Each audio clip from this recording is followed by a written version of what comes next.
سلام دوستایی که در امریکا هستین.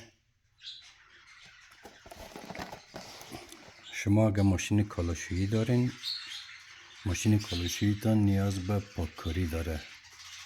هر ماه یک بار باید ماشین کالاشوییتان پاککاری کنین که این یک موادی است به نام واشینگ ماشین کلینر که میتونین که از لوز یا از هوم دیپو خریداری کنین، که قسم هست که ما یک دفعه باید ماشین کالاشوییتان یا بسکتش جالیش باید پاککاری شود.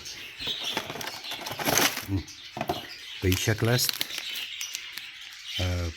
ای باز میشه به شکل تابلت است و هر ماشین کالاشویی آپشنایش فرق میکنه.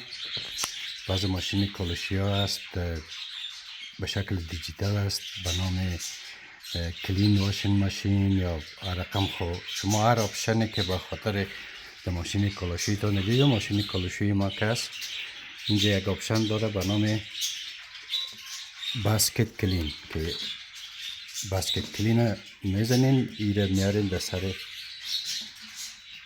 باسکت کلین. بعد از او همین تابلت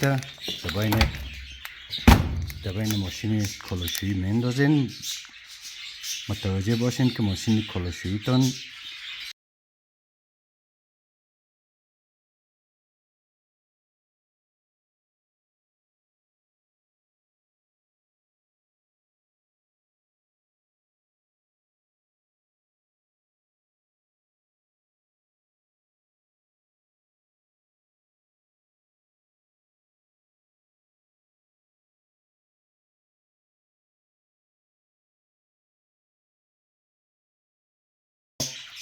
ماشین کالاشویی شما را چنج میکنه.